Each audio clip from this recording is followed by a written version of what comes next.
جہاں بھی ہمارے لوگ ہیں تو وہاں ٹیلنٹ تو ہے، اس میں تو کوئی شک والی بات نہیں ہے.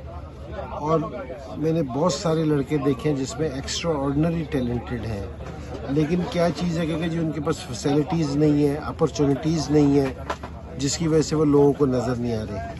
ہم یہی والی اپرچونیٹیز ان بچوں کو دینے کے لیے آئے ہیں، کیونکہ جی یہی والی ان کو ساتھ نا ہمارے کوچز جس سے ہم کام کریں گے، جن لڑکوں کو ہم سلیکٹ کریں گے یا وہ ان کو والی اپرچونیٹی ملے گی جو وہ ڈیزرو کرتے ہیں. تو آپ دیکھنا کہ جی بہت سارے لوگ ہیں نا یہاں سے آپ کو نظر آئیں گے، کھیلتے ہوئے نظر آئیں گے.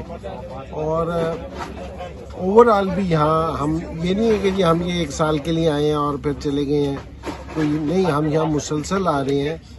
آنے کا ہمارا ارادہ ہے، اور لڑکوں کے ساتھ جن کو ہم دیکھیں گے ان کے ساتھ ہمارے کوچز کام کریں گے، ان کو سالوں سال ہم ان کو دیکھیں گے تاکہ ان کو اچھی چیزیں پرووائڈ کی جائیں، تاکہ نا ان کا جو ٹیلنٹ ہے وہ دنیا کے سامنے آئے. دیکھیں یہاں ابھی تک تو جس طرح لوگ کرکٹ کھیل رہے ہیں تو یہاں تو وہ اپنی جیب سے پیسے لگا کے کھیل رہے ہیں، کہ ابھی تک اسٹیٹ کی طرف سے یا کسی کی طرف سے کوئی ایسی چیز نہیں ہے.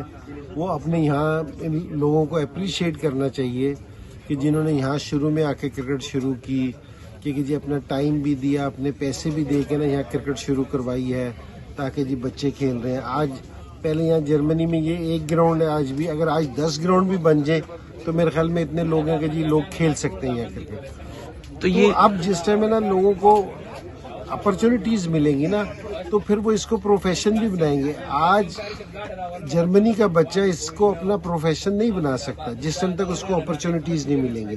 جب اپرچونیٹیز ملیں گی تو وہ پروفیشن بھی بنائے گا اس کو. Hopefully it's a timeline decision. It could be a success in future, but we are working very hard on our as a volunteers and on the grassroots levels with our talented youngsters in the schools and the young cricketing communities in this country.